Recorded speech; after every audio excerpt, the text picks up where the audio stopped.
Can you hear me? Up. There we go. It's that freaking that pesky little mute button right there. How you doing, buddy? Doing well. How are you? Good, man. Good. Hey, hey everybody. I only see like 5 likes or whatever on this post. Give us but we got like 100 people or whatever dialed in here. If you guys could go like this post. Like it. I want Facebook to show this to a bunch of people. Yeah, for sure. I mean, last time you did your coffee, I had like so many tags that it was popular demand that they wanted me to come on and do a coffee session. So, here I am. Let's go and smash the like. So, dude, everybody's probably wondering, and I've wondered this a few times myself. How do you say your name? I look at your name and I like. Have you ever watched Wheel of Fortune? And like they famously in Wheel of Fortune, they're like, "Would you like to buy a vowel?" That's how I feel sometimes when I'm trying to get through the first part of your name. So how do we say it? It's Krste. Krste, like that? Yeah. Okay, great. So I've been saying, you corrected me, I think, I don't know, 2 months ago or something. I think I've been saying it right since then. So for the record, everybody, Krste. And just for fun, how do we say your last name? Kovaceski. One more time? Kovaceski. That one's easy. That's much easier for me anyway. So, dude, where are you from? What part of the world are you in? So I'm currently living in Macedonia, in Europe, but I spent most of my life in Australia. Oh wow! How did that happen? So I guess a few years ago, I sort of like had some medical issues and kind of like changed my vision on life. And I came because I'm from Macedonia, but I was like here on holiday and I met my wife and, things sort of happened and then I decided to come back here in 2018 and I've been living here since then. So that's where like all this sort of journey started, obviously, because me being a software consultant, I had to do like freelancing and then I'm looking at other opportunities and stuff. And ShineOn is something that came onto my radar a little bit.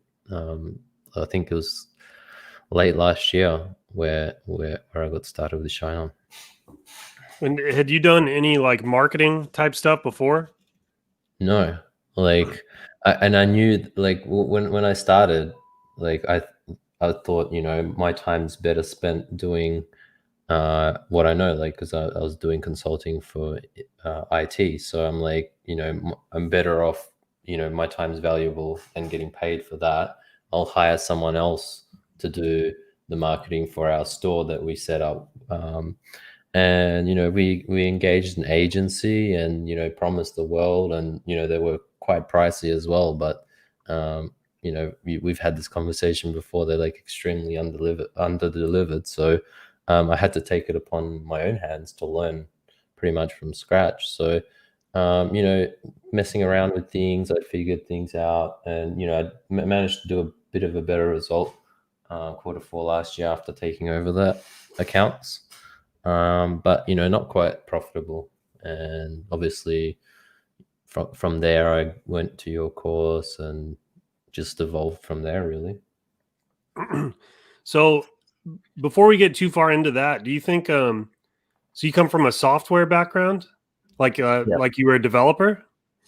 More of a consultant, so like finding solutions for businesses and primarily in Microsoft. So Microsoft Office 365, SharePoint, Teams, and so like Teams is like a Slack alternative. I've used Teams actually. Yeah, it's grown exponentially, especially with COVID. Like they had like a 4,000% increase. So, this year, the beginning of this year was like really, really busy for me because, print on demand started going really well, and also I was really busy with consulting sort of stuff as well with, 4,000% increase. Everyone wants teams yesterday. So like I was setting all that up. And like I couldn't balance everything. I was like overwhelmed. So it wasn't until like mid-year where I completely like moved away from IT consulting completely. Like, So were you like freelance consulting, or were you working for somebody at the time? so I have my own IT consulting business in Australia, and I had clients which I established, and then also like freelance as well on top of that. So like some just So you were like, kind of setting your own hours and stuff for the most part anyway. yeah, exactly. But I I see. was working much harder than what I'm working now. I can tell you Yeah, I that. believe it. So do you think, where I was kind of going with this was, do you think you had any like acquired skills from doing your IT consulting and stuff that you were able to kind of bring to the print on demand media buying type space that gave you an advantage? I don't believe so. Probably the only thing is like my ability to really learn very quickly, because like when you're developing or like learning technologies, it's always ever changing, and that's kind of similar with Facebook, right? Like the algorithms, the way things work, like Hmm. day to day, like it's so rapid in the way that things change. So I guess me being technology agnostic, Yeah, sort of. that's actually super interesting because that elasticity, right? That like being able to kind of be flexible and adjust with the times. Like I think that is actually hard for a lot of people. They'll get kind of stuck in their ways. I mean, I've found that I've been supremely challenged by some of Facebook's algorithm changes, even in the last 3 or 4 months. With my IM algorithm method, I love to death. Has just it's only been so for me recently. Me And too. it's made me really have to like kind of think outside the box and challenge my myself and my methods and kind of where Facebook is at and where it's headed. Yeah, and that's the thing. It's like a constant challenge, trying to stay ahead of it. I mean, you just have to like continue and battle and test and find different things, and that's why I kind of set up my private community, because I felt that that was needed, like ongoing like support, and and to help other people as well, um, rather than just do a course and then you have like a system, and then that system may change like over time. So that's why Mm. I decided to go a different way rather than just like having a course or something like that.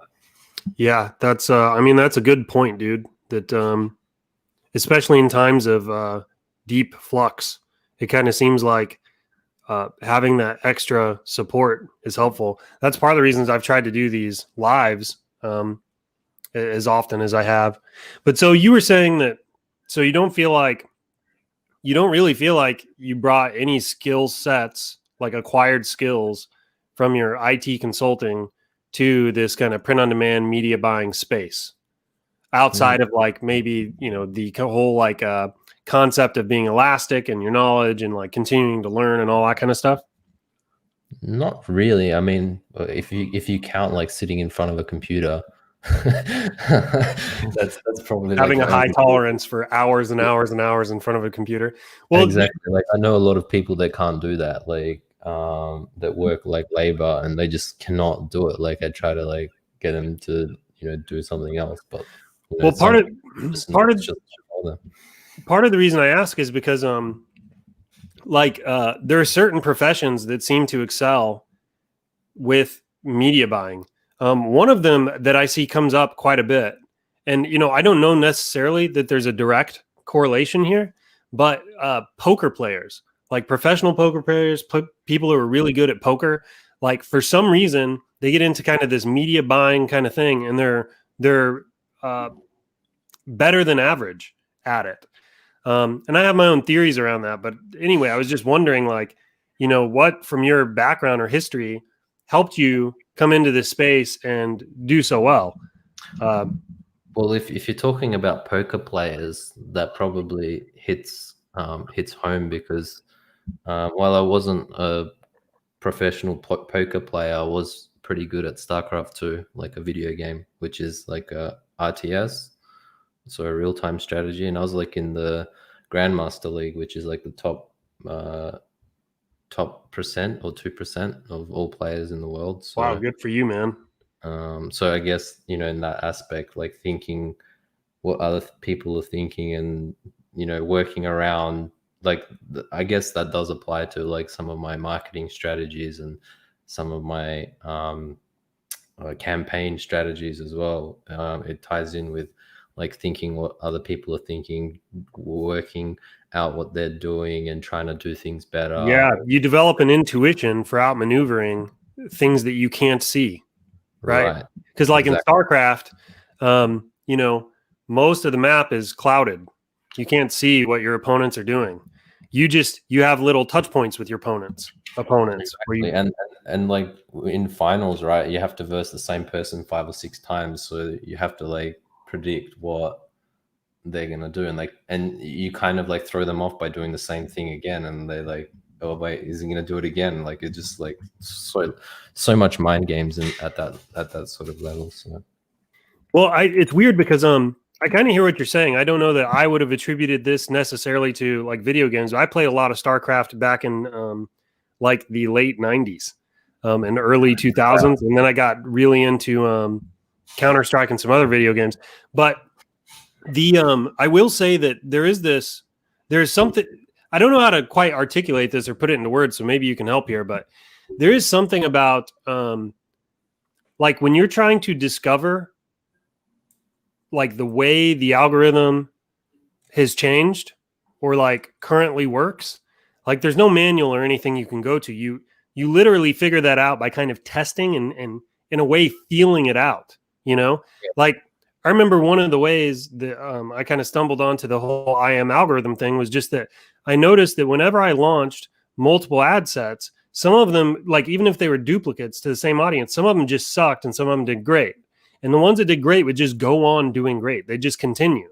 And I started to think, well, if it's just a freaking numbers game, why don't I just like throw 50 or 100 ad sets at it and then increase the number of winners that I find? Anyway, so I started playing around with that. And I did at the campaign level, the ad set level, different places.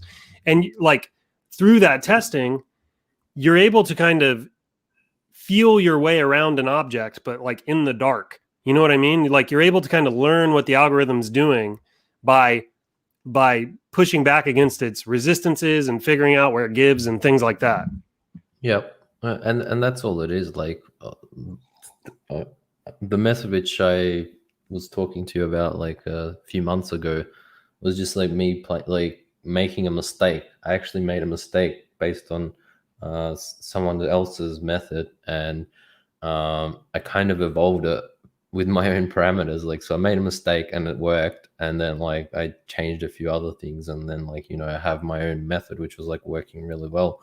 And there's like two different, like from my experience, there's two different paths which you can take. Like in the Matrix, you can take the blue pill or the red pill, and that decision is whether you want to use like hacky methods and have like really high ROAS but not really scale, or you want to take the red pill where you scale really big and you sacrifice profitability.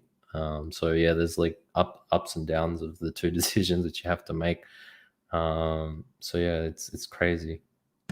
Well, it's, it should be said too that you just have to choose your sacrifice there, because there is no middle road to that, at least in my experience.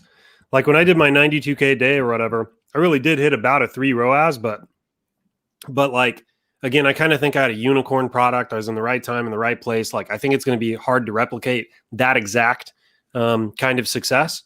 But like, without a doubt, when you push volume, ROAS goes down. Like like there is always that trade-off there between maintaining super high ROAS or super high volume. One individual, I don't know if he's watching, but Stephen De Gracia,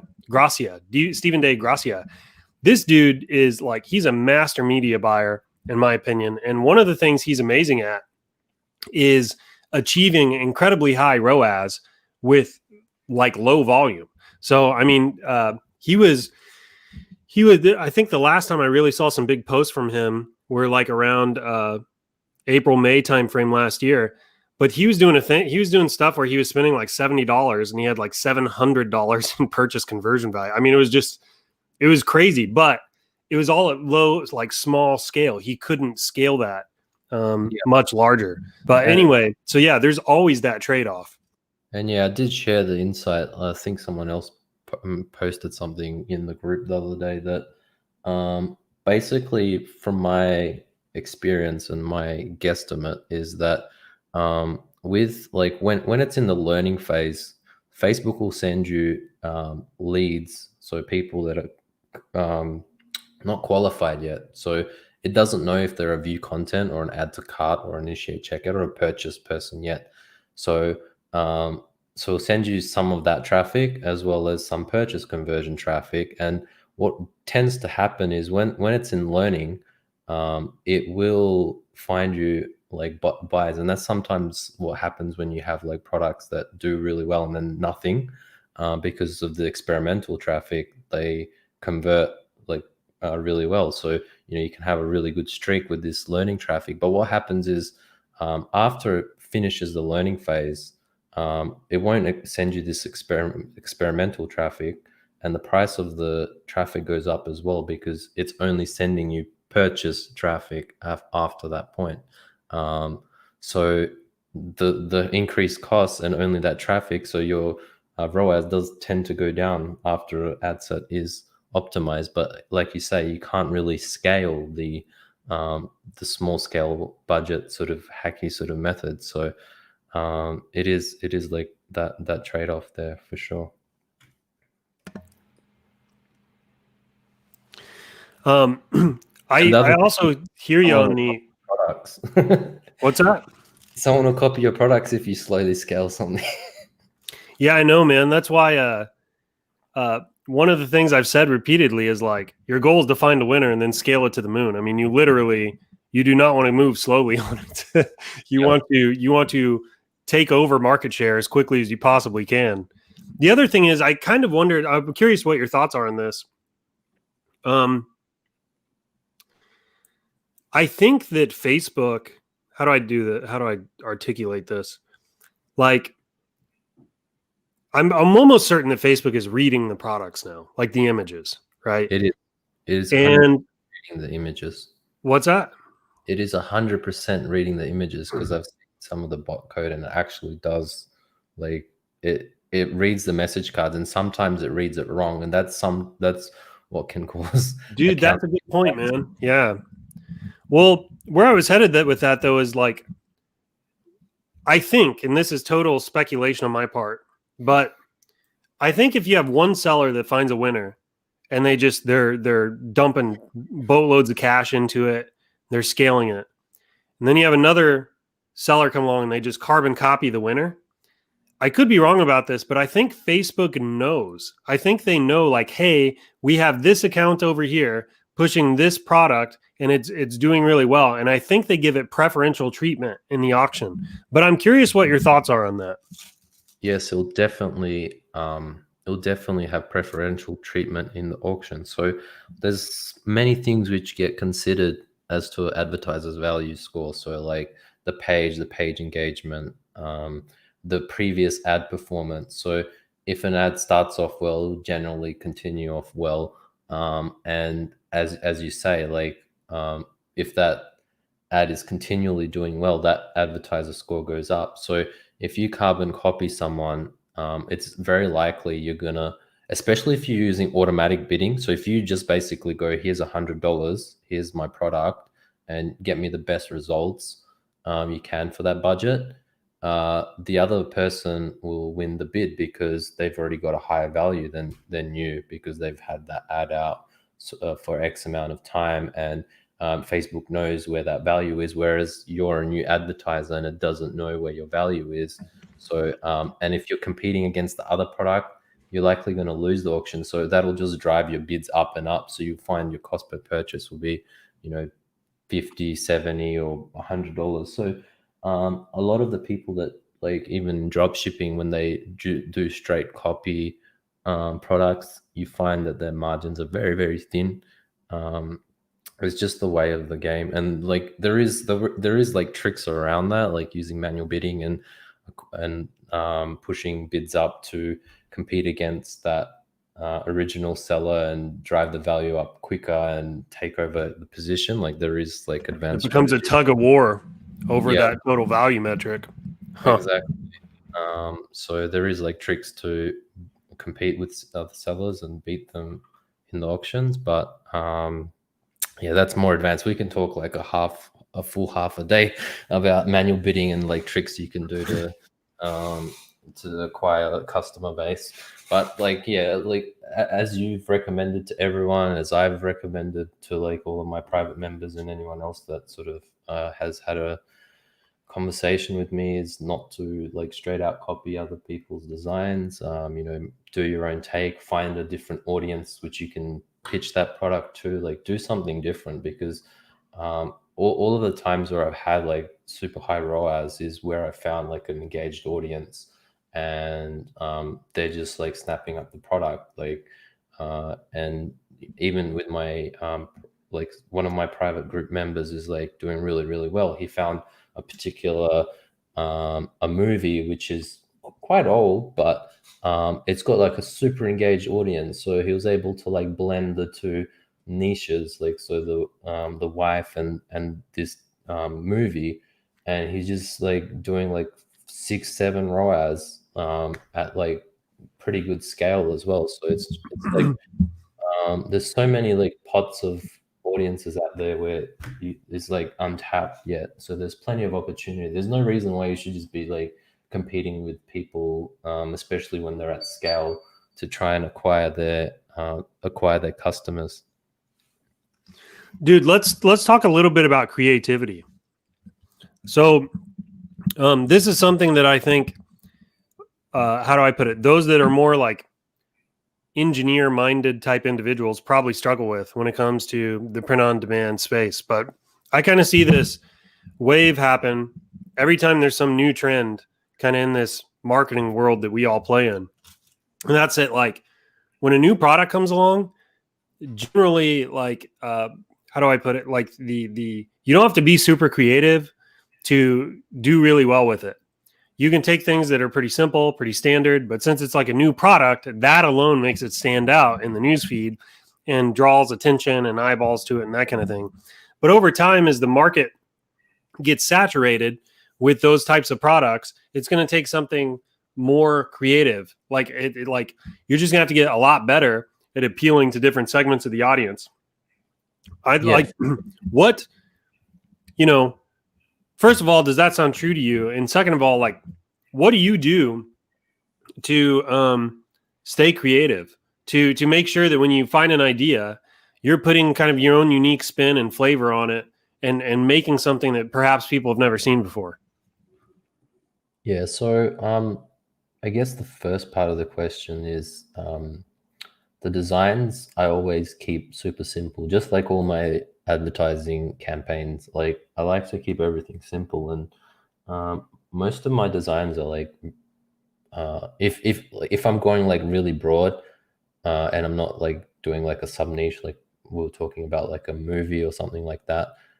It's literally like a simple one color message card, sometimes two-tone message card with big text and the message. So the message is the most important part. That's something that you and I have, pushed out a lot, that the message is what really sells. So make sure the message is seen, like whether it's new creative or old creative, as long as the message is seen. Like I've pushed the same creative to the same audience and been successful, but change the message or change the or the tone, like just the background of the message card is enough to hit a different segment of the audience. So there's plenty of segments of a audience which you can hit. So and the second part of your question was about the trying to find ideas for designs. So I guess it's like trying to find audiences which would be interested. So like TV series, movies, particular activities like ballet or something like that, for example. So these audiences would be super engaged. So while they're not super broad, you'd probably like add like a design element, so you can have like a ballerina on one side of the message card. So this is like a more niche engaged product. So we were talking about broad products before. So like if you want to go to like bigger, broader audiences, you just keep it super simple and just like one color plus text, right? So now we're talking about sub niche and niche products where you add some design elements where you're like making it catered to the audience. So like we talked about like a movie, you can have like some elements from the movie as long as it's not copyrighted. So like do a freehand drawing or something else like a fan art, like different. Like I'm not saying like go and take Disney for example and put like a Disney logo on it. That's definitely not what I'm saying. I'm saying like maybe like you can do your own take on something like a fan art of a character or something like that. But at least that way you've got something that'll hit the audience. And the other thing is it makes your targeting a lot easier because you just target the audience which is interested in that TV series, book, activity, whatever it is that you're doing. Like I've seen some other people doing some creative designs as well, like with hunting. So there's plenty of niches. Like there's fishing. There's so many activities out there that are probably untapped that people can look at combining. So rather than just going for wife, like everyone's just going out first thing they think about to my wife, and so many people testing that. You've got this sub niche which is probably more engaged, and you have more people engage likely to purchase that. Does that kind of cover that, I guess? No, it totally makes sense, man. It sounds like you're saying, and I think you and I might have slightly different approaches here. It sounds like you're saying that, especially for folks that are relatively new, it's probably going to be easier to break into this space and kind of learn the ropes if they try to find an audience that's already engaged and then basically create designs tailored towards that audience, right? This is actually something I did cover in a niche selection Facebook post I did a while back with an infographic. I said, most people create a design, then try to find an audience. You should find an audience and then kind of reverse engineer a design that you think the audience would like. For sure. I think where you and I maybe, first of all, I don't disagree with that approach at all. In fact, I'm probably going to go experiment with that now into 2021. I think where you and I maybe have approach things a little differently is like I always have just tended to go as broad as I can, because when I find something, I want to be able to scale it to incredible levels. And I'm okay if that means I have to test more products to find the one that will do that. But that's interesting. It sounds like it's probably a more consistent way to find profitable products. Yeah. You think that's about right? That's exactly right. And I agree with you. Like at the moment, I'm doing a broad product, and I'm creeping up on your 1 week sale figures. So, we'll see how that pans out. Not at 3 ROAS, you're not, buddy. No, it's a bit tighter than that. But again, like it's still crazy, like how quickly and how like literally, I think I started this product on the 22nd, and we're almost at we're just about at 500,000 in terms of sales. So it's crazy. Like it's 14 days. Dude, this time of year is magical for that kind of stuff. And that's just one product. Like I've got another account, other products. So it's crazy. So here's something too that so let's be careful how we talk about this, because I don't want to give anything away, but you and I have been, I would say, pretty good friends now for almost a year, maybe over a year, little over a year. And I know kind of your products have done super well. You know, my products have done super well. One of the things that surprised me in this knowledge is how big the market is. I'm a little bit stunned at just how large the market is for these jewelry items. Have you felt, I'm curious what you have felt when you sit here and look back, and I don't want to give away numbers or anything like that, but I cannot believe, I cannot believe how big the market is on some of these winners. Yeah, and that's it's craziness because when I look back this time last year, I was like so impressed by the figures you were doing and like all the stuff you were doing, and I couldn't imagine that I'd be like in a similar sort of situation. Like this year has been completely crazy with ups and downs, and Facebook doing crazy things with accounts and all of this sort of stuff. So last thing I would have imagined, like I'd be in a similar sort of situation. And yeah, you're right in the terms of how big the market is, and like I was saying before, when we're talking about the designs, like not the straight copy, like you can take something that works and put your own marketing spin or spin it to a different audience. So like if we go back, I think you talked about this on your previous lives, where the same phrases have just like dominated so many time and time again. It's just people putting them on different products, they're spinning them around, or mixing them up, kind of like what you call your Frankenstein method as well. So Frankenphrase, TM. phrase TM. Yeah. So I was doing that quite a lot as well. So it's like changing it up will hit like a different part of the audience, and finding a different audience that may be interested in that phrase as well. So like the braver stronger has pretty much every single niche it's like hit. So it works. Who knows how many millions of dollars that thing has brought in, man? Yeah, it's probably astronomical.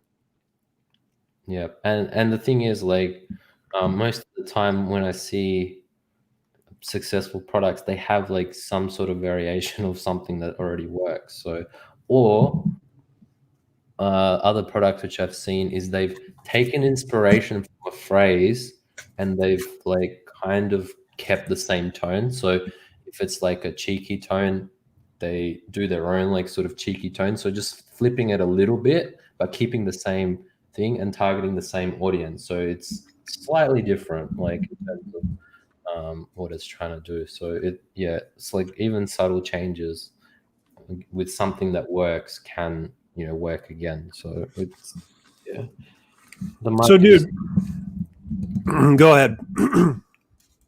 I was just saying the market is huge. I agree with you. So this time it's kind of occurring to me, maybe not everybody kind of knows you or where you're at or your story or whatever. This time last year, where were you at? Had you hired the agency this time last year? Yeah. So this time last year, I would have been finishing up with the agency. So they just started just before Black Friday, and they finished, I think, about the 1 week before cutoff.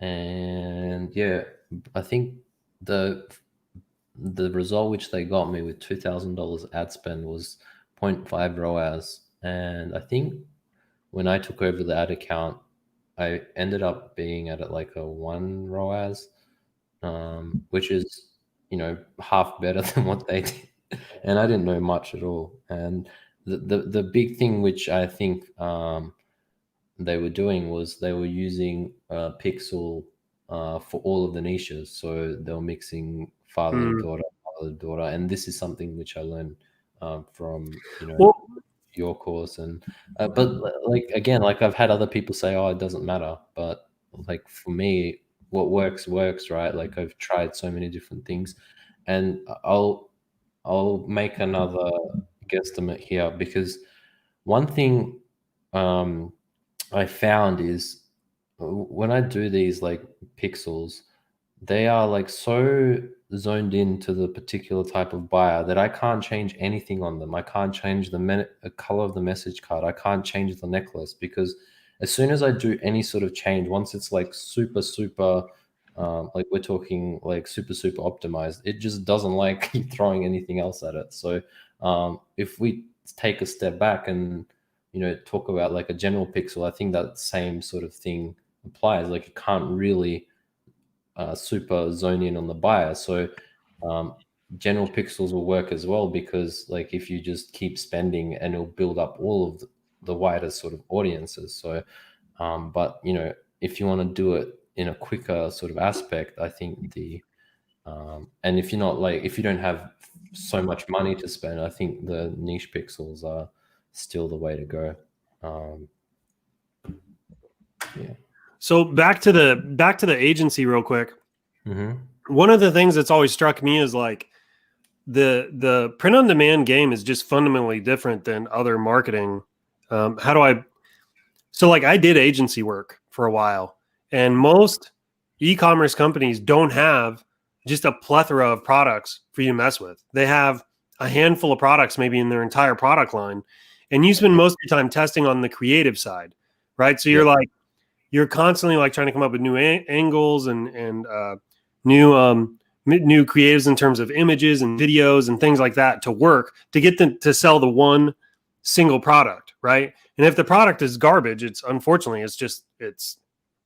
garbage.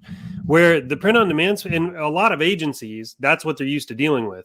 But the print on demand space is a lot different in my mind, because we have the unique ability to, like, if the product is garbage, we just literally flush it and try another one, right?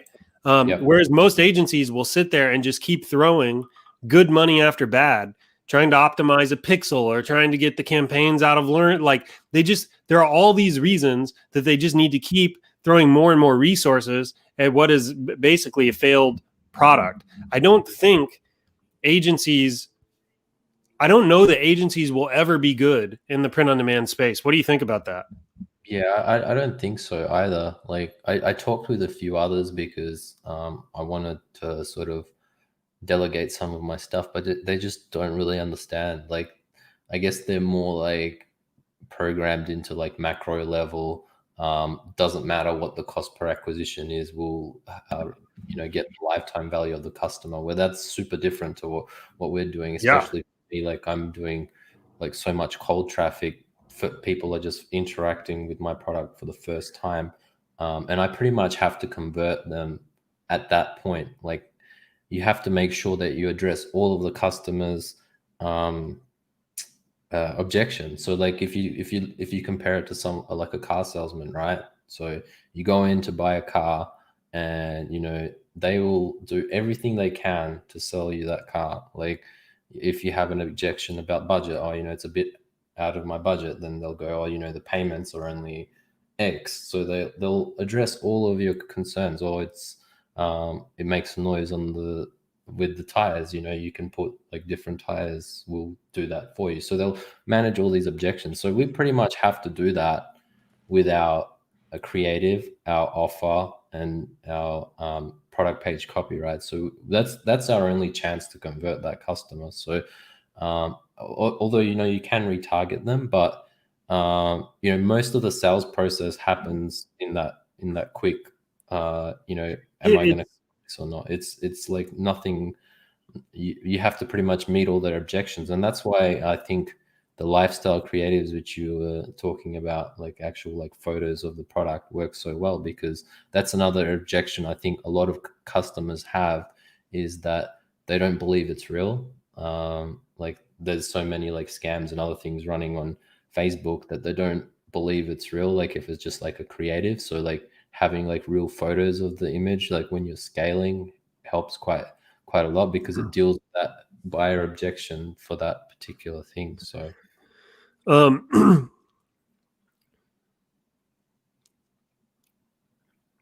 shoot, what was I going to say about creatives? No, I agree with you that like we live in the world of making cold acquisition profitable, and most agencies like literally cannot do that. They're trying to acquire customers for as cheap as possible, but they still want you to have a robust back end to make up money on the lifetime value of the customer. And If you're selling on a platform, you can't do that. I've said this before, and I think I'm right about this. I think probably the best media buyers in the world are those running on the platforms. I think the best Facebook media buyers in the world are probably those people running on the platforms, because they are required to make cold acquisition work, and not everybody can do that. And if I'm wrong about that statement, then I know I'm not wrong about the next one. And that is probably the best place to learn media buying on Facebook is going to be through starting on one of these platforms and learning how to make cold acquisition work. So, okay, this time last year, you said you were doing agency stuff. We got off on kind of a bunny trail with that. So that was December of last year. When did you have, so correct me if I'm wrong here, I don't think you had a winner in the run up to Christmas of last year. Is that correct? So I sort of had a feel of what a winner looks like after I took over the ads, but like, you know, I didn't really know much at that point, because like I'm a consultant diving into advertising. You know, I've done like, you know, my degree is business commerce, so like I've done some like introductory to marketing, but it has nothing to do with what like with yeah. Well, know. This also, man, I feel torn on whether or not to even call this marketing, because most of what we do is more media buying than marketing. There is the marketing part of it, right? So you've got your product, your offer, your like that sort of stuff. It's there. It's just it feels secondary to me. Yeah, I think there's a good degree of marketing as well, but not like it's more the media buying. You're right. But okay, so you had a feel for what a winner was. What about Valentine's? By the way, I'm just trying to create kind of a timeline here, because I think it's going to give a lot of people in the audience hope, or, you know, right, where they'll be able to kind of identify with where you were at and that kind of thing. So you had a feeling for what a winner was. What about, so Valentine's Day was February 14th, I think, is February, whatever. It's in February. Yeah. So what about the run up to Valentine's Day? So before Valentine's Day, I was testing some products, you know, not really successful. And I guess like I realized that sort of like first, like pretty much after Christmas to about like middle of January, there is like a slump, and I was like trying to test products in that slump. So that's probably just me being inexperienced. But you know, I invested my time.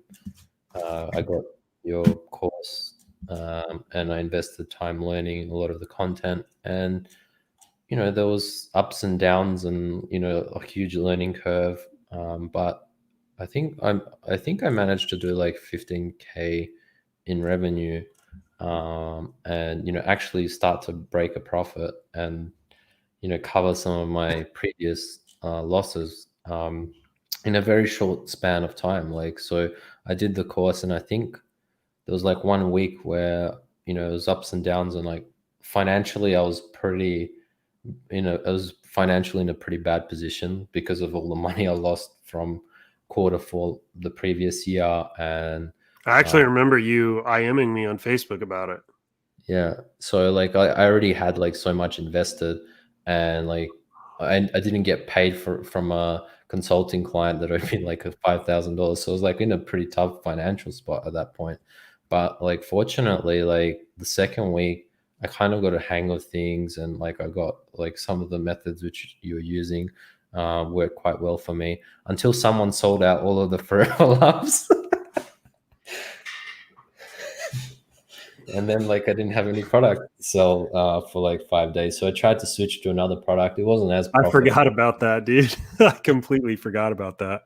So I tried to switch to another product. It wasn't as profitable, but like I still managed to consistently make profit. So having a feel for that, you know, obviously COVID started and things got a little bit interesting. So a lot of people at home and a lot of buyers online. So I tried. So what did it do for your mindset to be able to hit the 15K on the way to Valentine's Day?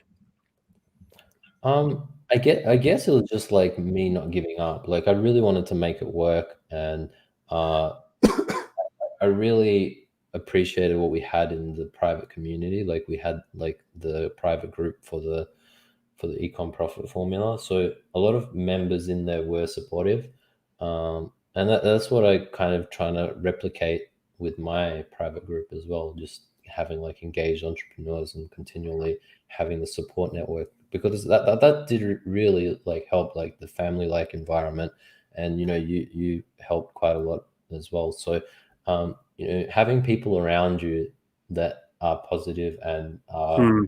on with the same sort of mindset can help you. Um, you know, uh, it can make the world of difference, right? Like just having or even if you don't have like these private groups or whatever, you can find people that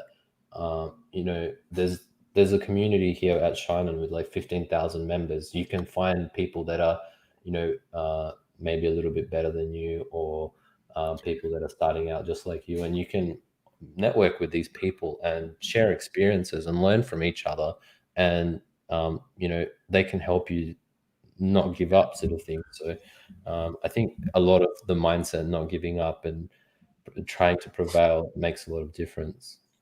Yeah, that's one thing that I really, really have tried to hammer home just about every time I talk to people is like if you don't give up long enough, you'll win. Like that is literally the name of the game. I think in this space is just outlasting your failures, because the failures are going to happen.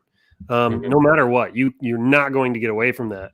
Your goal is to just outlast them, right? I heard one person say they defined entrepreneurship as the ability to endure pain for long periods of time. Yeah. And that might be a little bit extreme, but it gets the point across, right? It's that most of the time, it's probably going to suck Yeah. until you get to your goal. But there is something weird that I experienced this when I hit my first winner. There was just this something clicked at a mindset level for me. It was like just doing it made it real. Like doing it the first time felt like it made it accessible. Like, oh, well, if I can do it once, surely I can do it again. You know what I mean? Yeah. And it also like when I watched YouTube videos or took a course and I saw other people in their big numbers, it didn't feel like I was here and they were on an island over there anymore. It felt like, no, these are just human beings just like me. They just did the work and they found one. And I can do the same thing. It like hitting that first winner for me was critical and a shift, like a mindset shift that I had. Yeah, I mean, I had like a huge down slump after Valentine's Day. Like, I was trying to do like a lot of evergreen stuff, and obviously not being experienced and trying to jump into that, probably like not the smartest thing to do. So then I like got like COVID started, and I think just before COVID started, I did like traditional drop shipping again, and I had success with like some pet based store and some baby based stores. So I was doing well with that. But the problem is like COVID kicked in, and like the shipping times went like exponential, and I ended up having to like return a lot of orders and chargebacks and all that sort of stuff. So there was like a little bit of drama I had before, things turned around for me again with, I went back to ShineOn, like I think in the middle of the year, and I was trying things that worked for me before, but, in different audiences with different type of message So card. let me stop you real quick. So you're saying that you hit the 15K in Valentine's Day, Yep. then you kind of shifted towards more broad kind of niches and also drop shipping, and you didn't revisit uh, ShineOn until the middle of the year. So we're talking like June or July. Yeah, it was June or July where I started, with ShineOn Oh again. wow, man! For some reason, I thought you hit something fairly big. Kind of in like I think it was April, May timeframe when e-commerce just had this huge. It had like another Q4 because of COVID. So you sat that period out, and you didn't jump back in until June, July. So um, I did have a product which I scaled on ShineOn, but it was for a client, so it's not my win. Yeah, I did do the product research and I did do like all of the ads, but it wasn't really my funds or anything like that. So hold on a second. So December, you had an agency running your ads. tell me I heard this right. So December, you had an agency running your ads. You take a course, whatever. Valentine's Day, you do 15K. You sit out April, May, and June, or April and May. Then June, July, you take on a client and scale their ads. Is that what happened? it was in April where I had clients for advertising. So it's like that's even more awesome, dude. 2 months after I became that. Yeah, I had clients, and yeah, and you did good with them too. Yeah, so that's what is so cool about this story. I think, yeah, it shows an incredible amount of initiative, I think, on your part, and as well as just action in general, dude. Yeah. I just, can we get a slow clap for this guy, everybody here in the audience? Little slow clap wherever you're at. Raise your hands. You deserve that, buddy. That's awesome. Yeah. So I think for the graduation we did like 75K revenue in like 10 days or something like that. So that was like, so that's May. That was like May, right? April, May, yeah. So I actually like, that was the client product. I remember seeing like a product which was trending, and I posted it like, I think it was like 3 or 4 weeks before I took it on. I think it was, so yeah, you're right. I think it was May where I jumped into trying that product. So I posted the product which was trending in the ecom profit formula. I'm like, hey, this is a good idea. And then no one really did anything with it. And then I'm like, all right, I'll test it myself. And it just like went crazy. Like I was like so surprised that, that product had so much room in it. And I'm sorry, I'm losing track here. When was this? What month was that? So April was when I made the post, I think. Okay. In the profit formula. So like I saw an ad for a product in my news feed, which I thought was a good idea for graduation. And I posted in the group. I'm like, this is a good idea. People should like, do graduation or like do similar message card to this. And I don't think anyone took action on it in the group. I think people sort of towards after seeing my figures started to jump on it, but I'd already capitalized on it. I remember that product, by the way. Yeah, I vaguely remember this. Okay, so and how much did you do on that? 75K in 10 days, I think that was. So revenue. Man, that was your second win. Well, I guess technically your third if you count the client win, right? Yeah. Okay, and then so that's like May. And then, and by the way, we don't have to, don't feel like you have to share numbers and stuff this whole time. I'm just trying to piece together the narrative here. So June and July, were you active with ShineOn?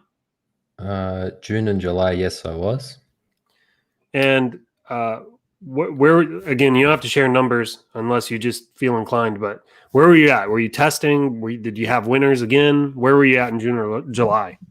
June and July, I had many winners. So I started off with one, and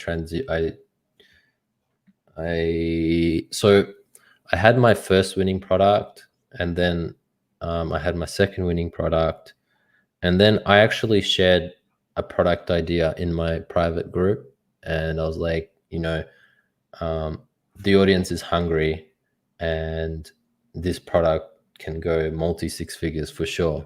And a lot of members were like skeptical. They're like, oh no, I've seen this before and it's not going to work. And some members tested it and they had good results, but a lot of them gave up. So I said, I'm going to do a case study and I'm just going to scale it. And I scaled it to like multi 6 figures, like just the one. Good on you, brother. Yeah. So there's like a whole recorded session, like every single day of what I'm doing behind my sort of shoulders that just basically shows them the whole process from start to finish. And yeah, so like prove them that, you can just do a flip of something that's already working. If the audience is hungry, they're hungry. So they'll buy the product. So I think yeah, I reached mid six figures, like I think by July, sort of thing. So Okay, so that's right. July. So what about August, September? So yeah, I was well into seven figures, and now I'm like well into multi seven figures. So 7 figures total is what you're saying. yeah, in sales. So that's August, September. So now that kind of brings us up to current. So where and again, you don't have to share numbers unless you just feel like it, but where are you at now? Are you riding another winter? I know you're scaling something. Yeah, Give so us a feeling. I'm scaling two products, one sort of losing steam, and it's because the audience is a bit smaller. So it's like more of a sub niche product. So I think I've hit that audience like 3 times already within the past couple of weeks. So um, yeah, I don't think it's got much more steam. And that's the thing. Like if you have like a sub niche product, what we talked about before, like, you know, it Like has. taking a movie or something people are like the ballet you mentioned earlier and So creating a product specifically for them. That's what you mean by sub niche. yeah, you're talking about like maybe low six figures, like with those types of products. But the broad products are the ones that, you know, you can go like crazy numbers. So the broad product, you know, I'm doing close to six figures per day, and I think like 500K. Let's have a look. So yeah, close to 500K in a week. Good for you, man. Is that a 7-day week or a 5-day week? That's a 7 7-day week. Yep. Yeah. Good for you, buddy. And it's December 10th. So we have a lot more selling days. And Yeah. the amount of buyer activity is just likely to increase. Correct. So you're sitting on you're sitting on a freaking gold mine, man. Good for you. So now compare where you were at this year to last year. I'm just curious to know, how has your life changed? Are you driving like a freaking Ferrari or anything like that? Where you at? So actually, I still drive a 3,000 euro Punto Grande. So Dude, you the man. I'm still driving my Prius. yeah. So like my life has changed exponentially. So like I have more time with my daughter. Oh Like yeah. So hang on, time out. Sorry. When did you quit the consulting thing? so I officially quit. I think it was August or September, and it's like it was like really hard for me like to do that because I had so many clients, and you know it like I've been like a lot of them were like for over a longer period of time, and I just like I had resources, but the thing is I couldn't give up my time. Like my time is more valuable when, you Yeah. know, this is more profitable. So like I have to manage the clients and, you know, do the specs for builds and all that other activities, like, and it was just consuming too much of I my hear time. you, I can't man. really place myself. So that's why I sort of I decided to take a step back. And a lot of the clients, like I split them up between my developers. So like, you know, I didn't leave them with no work sort of things. I think I did the right thing by splitting that up, and that way they've got continuous work moving forward. But yeah, it's like and I assume you had a fairly good cushion kind of built up to make that transition yeah, from your previous winnings. yeah. And I'm curious, how far does the dollar go in Macedonia? So in Macedonia, the average salary is 200 euros, which is about 280 US roughly. So like for here, it's just like exponential. So I've I've acquired an apartment. It's going to be furnished, and you know I can I build. don't. Can you? I didn't follow that, man. Go How ahead. far does the dollar go? So dollar is like 40 dinars, which is sorry, American dollars 50 dinars, Australian dollars 40 dinars. So So one US dollar is the equivalent of 50 dinars. yeah, Okay. And what uh, can you buy with 50 dinars? you can buy a beer. Oh, wow. Yeah, Can't buy a beer for $1 here. yeah, Wow, that is so it does stretch pretty far over there. So that's yeah, like you're like 3xing the money, it seems like, just based on standard of living. yeah, and the tax is really good as well. So you just acquired an apartment? Yeah, so we got an apartment which we're moving into early next year. Obviously, enough funds to furnish, and I can upgrade the car, I think, as well. I think it's time. Yeah, I don't know. For No, me, a car just it solves one problem, and that's yeah, the walking to work in the rain problem. It's just not important to me. But I yeah, hear you, man. Well, congratulations, dude. I mean, seriously, um, I've been talking to you for about a year now, and yeah, you were by far, well, to my knowledge anyway, the most successful student that took my course. And I don't know, man, you're just killing it. And all the credit goes to you. You've experimented, you've pushed the boundaries, you learned about the algorithm. You've done some things that have surprised me when I've heard about some tactics you've taken and things like that. So I'm super impressed, man. You deserve 100% of that credit. So I mean, great work, dude. yeah, man, and I appreciate like everything you've done, and ShineOn have done exponentially, and the opportunity which they give is like life changing. Like as you can see from my perspective, and like I just want to make it clear to other people as well. Like, make sure that like you treat it as an investment and a business. Like, when I started out, like as everyone knows, like I had another income stream. So I was investing pretty much money which I could afford to lose, because not everyone can. It's not for everyone. Like we talked about before, some people cannot just like sit in front of the computer.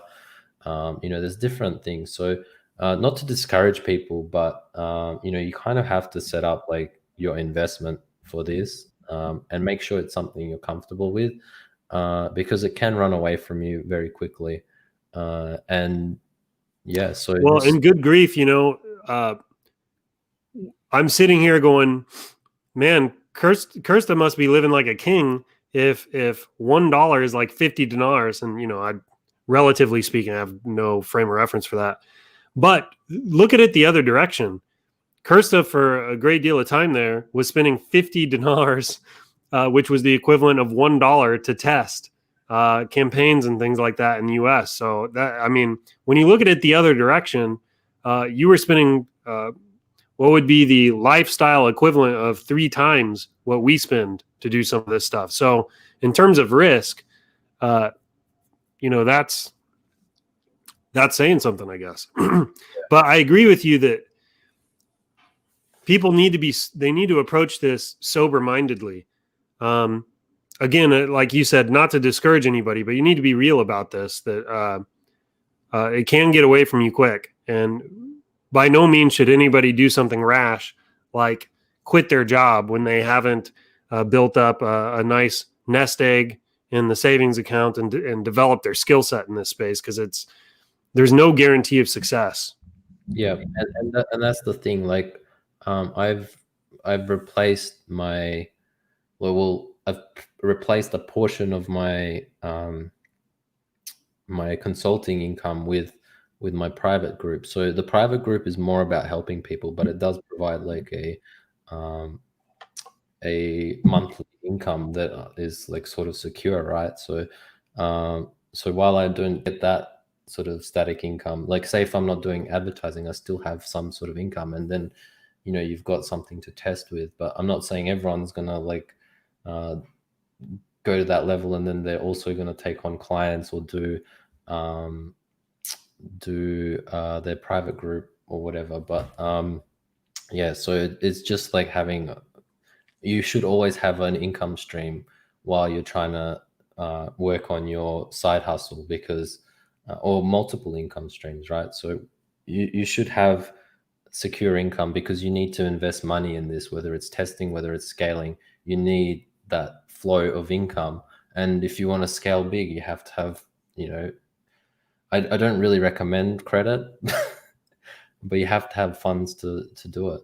So ideally, you want to build like an investment, and that's the thing. Like even if you open like any other business, right? There is risks involved. Like you have money on the table, and this is the other thing which I was like reiterating a lot in the private group is like if you have like a jewelry store, the results aren't always going to be good every day, right? Like, um, because say for example today's raining and you might have less foot traffic. Same deal with Facebook. It's going to have more people joining the auction on one day, and your results are going to be, so they have to like be prepared, for a few days of testing and a few days of the cycle. Because if you just have like a really small budget and you can't afford to lose it, the other thing which happens is your mindset isn't quite right, because you're so invested in making money and so invested in succeeding that it kind of does the adverse effect on, so you probably overthink things and like really Sure. make a lot of mistakes. Like, and that's speaking from experience. A lot of the things which I did when I was starting was a lot of mistakes because of my desire to make it work and succeed. So I was making, like, when we were talking about that bad period where I had like after Valentine's Day, where I was trying to do things without much experience, right? That's talking from my experience, right? So I actually made that mistake myself, like being so invested to Yeah, succeed. I think you're saying like you can't be emotional about the money. Exactly. Like you have to be able to keep kind of a cool and level head so that like you can make good data driven decisions. Yep. Yeah, Exactly. And that, this brings me back to the whole poker thing I was talking about earlier, where like poker players seem to have a strange advantage in this, and this may actually be tapping into why, because you got to think of a poker player sitting at a poker table, you're putting real money into the pot all the time, but if like you're emotionally attached to that money, you're going to have all kinds of physiological responses when that money is on the line, and you might lose it based on your hand. And, you might get a little shake or quiver in your hand. You may act funny. All those things become tells, and you can lose the money and blah, blah, blah. So poker players have to learn over time how to disassociate or break off that kind of emotional piece from the game itself. And that's exactly what you're saying you have to do here in this business. You cannot be emotionally tied to the investment you're making in the ads. and that's the thing. Anything can happen, right? So COVID happened this year. A lot of businesses, unfortunately, shut or had like huge downturns. While on the other scale, like e-commerce and other businesses like had a huge upswing. So it's like swings and roundabouts. All businesses will be up and down all the time. So you have to be prepared for that. And yeah, we have to reiterate that you have to have like the income streams and be comfortable with what you're doing, and you can make it work. Like there's lots of people, whether it's from the ShineOn community. I've seen like lots of sellers become successful, whether it's from my private group, like people that I've helped. And there's been a lot of people that have left the group and it wasn't really for them, or they couldn't make it work, or they didn't have the quite right budgets. And like there's so many reasons why people pull out as well. So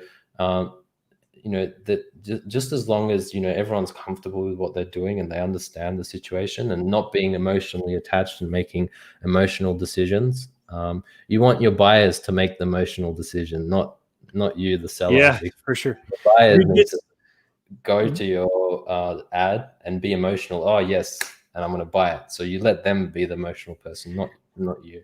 This whole thing reminds me of the movie Rounders. Have you seen the movie Rounders with Matt Damon? No. It's a poker movie. I guess my mind is in this poker thing now. Well, shoot, if you haven't seen the movie, the analogy doesn't work, but it's got Matt Damon in it and Ed Norton, and they're poker players. And anyway, there's this whole kind of underground poker community, and there's this one guy, and I can't remember his name, dang it. So this whole analogy is going to flop, but they say that like this guy has been playing poker, like he hasn't had a day job in like 15 years. He's done nothing but play poker, and he grinds it out. And there's this conversation with the guy, and the guy's kind of like, dude, this is a job to me. He's like, I have child support, I have alimony I have to pay. This is a job to me. I sit down at that table, I grind it out every single night. And like you can see, like in the scene, it always kind of stuck with me because it's like this guy has a different approach than Matt Damon did in the movie. Matt Damon wanted to go to the World Series of Poker, be the best player in the world, and all this kind of stuff. And this other guy saw it as a job. And I kind of hear some of that coming out in what you're saying here. You're like, dude, you can make this work, but you have to be a pro at it. You have to be a professional. You have to treat it like a job, you know? And I couldn't agree with that more, by the way. Like, this is like, this is not a place to make rash or silly or emotion-driven decisions. Like, you will get eaten alive in this space. Like, you have to stay calm. You have to be Spock. You have to put on your Spock hat every time you sit down at ads manager to start doing some things. Mm-hmm. Yeah. I mean, yeah, like I guess like I had like an emotional train there. Like I didn't have the success for the broad products which I tested. Then I went, so yeah, emotion, like I'll do drop shipping. That's a good idea. Maybe not, but like, yeah, that was for sure. And then like I came back to ShineOn because I pretty much, the whole reason why I did ShineOn in the first place was I was getting away from like drop shipping products because of all the advantages ShineOn brings. Like, you know, you've got the fast USA shipping, you've got the high perceived value, you've got you know, the support and all the options. You know, you've got platform, you've got your own store, so there's so much flexibility there that you can build a business upon compared to you know, drop shipping. Like it can work, and a lot of people make it do work, but like a lot of people are also transitioning away from traditional drop shipping. A lot of people are doing like brands and, you know, white labeling and all sorts of other stuff. So it's kind of moving away from that. And I think ShineOn did that a lot earlier, and they've set up such a great network that, you know, it gives everyone like an opportunity to do something something spectacular. Like, so man, I don't want to risk dragging this out too long here. I feel like this has been a pretty good conversation. Let's try to wrap this up with just what are some high level takeaways maybe that you can share with the audience here, and then we'll wrap it up. And maybe 2-3 tips, tricks. I mean, what advice would you give to relatively new folks that maybe are where you're at last December and they want to get to where you're at this December? What would you say to those people? So for me, my philosophy is keep it simple, stupid. Basically, everything that I do, from testing to scaling to you know, even finding products and creating the message cards, everything is simple. So you know, don't overthink things. Don't spend too much time on the drawing board. Start doing things like go and research products, find products, test the products. You know, the more you think about things, the more you'll second guess your stuff, and then you may not even test the product, or you know, you may think it's not good enough for the audience. So, you know, a lot of people think too much. So if you follow like some of the tips which I shared before, like keeping the design simple, using big text so it's very legible, you know, that's half of the battle already. And then you just have to find the message which resonates with the audience. And yeah, when you jump into the Facebook ads, it's no different. You can do like simple methods. So my testing strategy, which you can find in ShineOn group, is the Dirty 30 method. So all that involves is having one campaign, one ad set, one ad, and it's just a single interest in there with a $30 budget, and we duplicate that 2 to 3 times. So it's about 120, like $90 to $120 per day.